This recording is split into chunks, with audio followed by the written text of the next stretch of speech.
Olá, bando de irmãozinho estudioso, bem-vindo a mais um LESA, sua lição da Escola Sabatina em áudio e agora em vídeo aqui no YouTube. Estamos no segundo trimestre de 2016 com o tema Evangelho de Mateus. Estamos na nossa lição de número 12, próximos ao fim do trimestre já. Estamos aqui estudando os últimos dias de Jesus. O nosso verso temático da semana está em Mateus 26, verso 31, que é ainda hoje vocês me abandonarão. Bem, hoje, quarta-feira, dia 15 de junho, nós vamos estudar a traição de Judas, ok? Então vamos lá. Como é triste a história de Judas. Se ele tivesse morrido antes da sua última viagem a Jerusalém, ele talvez estivesse entre os heróis da fé e seu nome estivesse nos prédios das igrejas hoje em dia, mas infelizmente o seu nome está ligado para sempre agora como aquele que trai, né? Como aquele que faz uma bela de uma atitude contra aqueles que estão te apoiando. Então a gente vai ler agora João, verso 6, capítulo 6, verso 70, Lucas 22, 3, e vamos ver um pouco como essas passagens nos ajudam a entender os atos de Judas, ok? Por que um cara estava ligado a Deus, estava ali com Jesus o tempo todo, foi trair, ok? Então a gente tem ali João 6, verso 70, que está escrito que por algum acaso não escolhi-os em número de 12, porém digo que um de vós é diabo.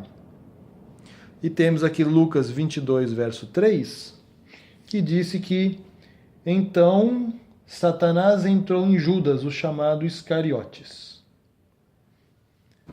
Ok, então a gente tem aqui que o Satanás entrou em Judas, então vamos tentar explicar isso, tentar entender melhor isso.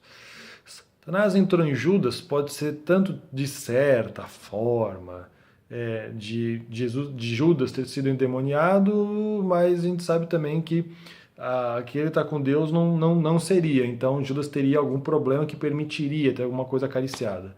Segunda possível interpretação é que Judas, na verdade, ele estava pecando, ele tinha errado e, portanto, ele estava, na verdade, prestando um serviço a Satanás na decisão que ele tomou. E de certa forma, daria para entender isso, porque Judas ele aparece poucas vezes na Bíblia, mas ele aparece várias vezes preocupado com outras coisas que não seja assim para a salvação. Ele parecia sempre muito preocupado com as obras do mundo.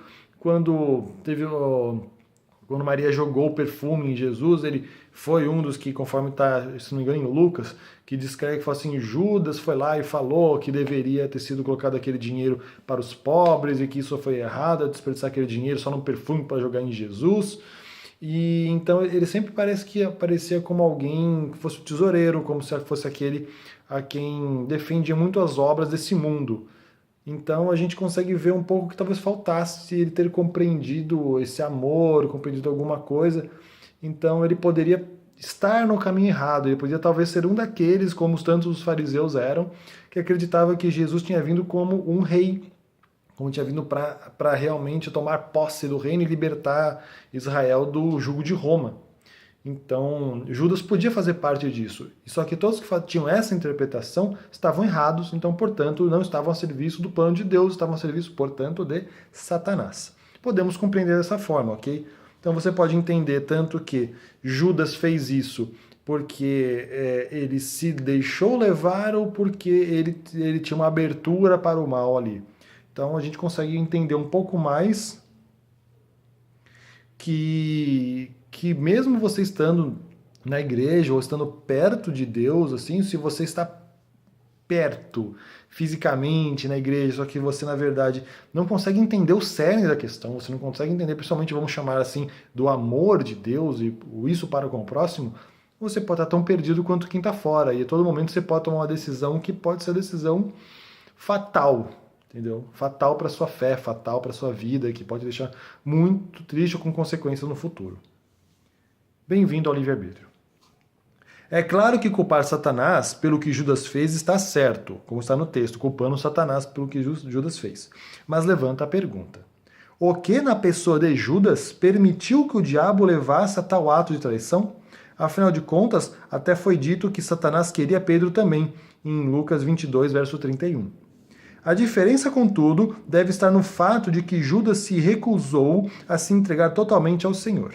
Ele deve ter se apegado a algum pecado, algum defeito de caráter que permitiu que Satanás entrasse e o levasse a trair Jesus. Vemos nessa história, mais uma vez, outra poderosa consequência do livre-arbítrio. Ok. Agora vamos ver Mateus 26, do verso 47 ao 50, e vamos ver o que podemos tirar da triste história de Judas. 26, 47 a 50. Falava ele ainda, Jesus, e eis que chegou Judas, um dos 12, e com ele grande turba, com espadas e cacetes, vinda da parte dos principais sacerdotes e dos anciões do povo. Ora, o traidor lhes havia dado este sinal: aquele a quem eu beijar é esse, prendei-o. E logo, aproximando-se de Jesus, lhe disse: Salve, mestre, e o beijou. Jesus, porém, lhe disse: Amigo, para que vieste? Nisto, aproximando-se eles, deitaram as mãos em Jesus e o prenderam. Então esse foi o momento exato da traição, o fato ocorrido ali, cidade alerta. Então, você tem ali que lições a gente pode tirar, que lições devemos tirar, como está a pergunta aqui na lição, né, da história de Judas. Bem, para a gente tirar alguma lição de fato da história de Judas, é primeiro entender que ele levou a cabo. Ele pode ter tido uma intenção, uma má interpretação das coisas que Jesus estava fazendo ali, mas ele levou a cabo. Então isso é um fato. Ele pegou, ele teve a tentação, ele levou a tentação a fato. Depois, outra coisa que aconteceu, não adianta a gente parar no verso 50, você teria que continuar a leitura. Você continua a leitura, você vê o que Judas fez depois de tudo isso. Judas, ele chegou simplesmente, primeiro, ele acabou enforcado por si mesmo, ele se matou. Só que uma questão é, Judas, ele recebeu um pagamento. Esse pagamento que ele recebeu, ele chegou a nem aproveitar. Esse pagamento, ele se revoltou quando ele viu que não deu certo, o que também pode nos dar margem a ele imaginar que Jesus não deixaria que ele mesmo fosse preso. Judas realmente deveria imaginar que Jesus ia lutar contra aquilo, porque quando ele viu tudo acontecendo depois com Jesus, ele quis devolver o dinheiro e falar, eu fiz coisa errada, como vocês podem ter seguido com isso, não sei o que lá. Ele nunca imaginou também que eles fossem tentar matá-lo, de verdade, talvez. Ingenuidade de Judas. Então a gente tem agora ali essa posição de Judas que não aproveita o dinheiro, tenta devolver o dinheiro não é aceito, ele se frustra e se mata. Então, que proveito teve a traição dele, entendeu? Qual foi o proveito que ele teve em tentar acelerar as coisas, em tentar talvez levar as coisas pelo lado que ele tinha entendido, em vez de deixar que elas acontecessem? Ele se tornou o pária, ele se tornou aquele que provocou a morte de Jesus, ele se provocou na história a ser conhecido como o grande traidor. Foi só isso que ele conseguiu e provavelmente perder a salvação totalmente. Em Mateus 26, do 47 ao 50, nós vemos Judas guiando um destacamento de soldados. Destacamento de soldados, aqui está escrito que deve se dar ordem de uns 600 soldados, bastante gente. Além dos principais sacerdotes e anciãos. Que tremendo momento de poder para Judas. Quando tem algo que as pessoas realmente desejam, vai bem, pelo menos enquanto você tem o que elas desejam. Mas, se elas se importam com você somente por causa daquilo que você tem para elas, depois que elas obtiverem o que elas querem, e elas passam simplesmente a desprezar você, porque não precisa mais de você. E assim, dentro de algumas horas, Judas estava como? Sozinho e sem absolutamente nada. Outra importante lição se concentra naquilo que deu poder para Judas perder. Ele simplesmente perdeu a alma por 30 moedas de prata. Se você fosse ver hoje, converter essa soma, equivaleria ao salário de 1 a 4 meses, dependendo do tipo de moeda de prata ao qual o texto se refere, entendeu? 30 moedas de prata, mas qual moeda exatamente? Mesmo que o valor fosse 10 ou 100 vezes essa quantia, veja o que lhe custou a vida. E como a história mostra, até o dinheiro ele perdeu. Não chegou a desfrutar nada dele. Em vez disso, lançou-se aos pés daqueles que haviam pago. Este é um poderoso exemplo de como, no fim das contas, qualquer coisa que nos desvie de Jesus e que faça com que percamos a nossa alma é tão inútil quanto foi aquele dinheiro para Judas. Ele estava tão perto da vida eterna, contudo escolheu-a jogar fora por nada. Perdeu por nada, ok? Então, simplesmente, a gente tem outro exemplo aqui de que quando você, às vezes, está tão perto de Deus, você está tão perto, está buscando a Deus ali, de repente tem um detalhezinho, uma coisinha ali você não aceita, ou você lê na Bíblia e fala, não, isso eu não aceito, e pronto, a gente está fazendo a mesma coisa, entendeu? Nem tudo que tem na Bíblia a gente tem facilidade de aceitar, nem tudo que está na Bíblia a gente tem facilidade de entender, muita coisa, e a gente tem que estudar, a gente tem que se importar com isso, entendeu? E se a gente descobrir que é isso mesmo, a gente tem que aceitar, e nem sempre é fácil, nem sempre a gente está disposto para isso. As pessoas acham, não, esse ponto da Bíblia não vale, esse ponto aqui não é verdade, e não querem nem estudar, porque tem medo do que possa acontecer, tem medo do que possam descobrir. Essas pessoas podem muito bem estar como Judas, só que você não está traindo a Deus diretamente, você está realmente se prejudicando.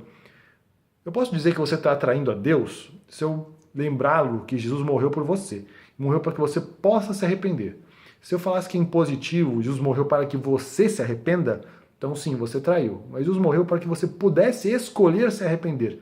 Então você não traiu, você simplesmente jogou uma ótima oportunidade de viver para sempre com o Deus que você ama, se você realmente quiser viver com Ele, e você jogou uma ótima oportunidade de viver a eternidade. Bem, a escolha cabe a cada um de nós. Dos 12, Judas foi o cara. Ele resolveu acabar com a vida dele, acabar com todas as chances dele. Cabe a cada um de nós decidir o que fazer. Eita, quarta-feira pesada. Bem, não se esqueça do bíblico, esse foi o estudo de hoje, mas vamos agora para a leitura da Bíblia. A gente acabou já, vamos agora para Salmos, Salmos capítulo 1 a 9, ok? Ler Salmos são cânticozinhos gostosos, então vamos ler direto um monte, ok? Aproveitar então hoje ler Salmos capítulo 1 até o capítulo 9, ok? Uma boa leitura para você, um bom estudo, obrigado pela sua paciência, se inscrever no canal, a gente está aqui disponível e todo dia estamos aí para o estudo. Até amanhã. Tchau, tchau.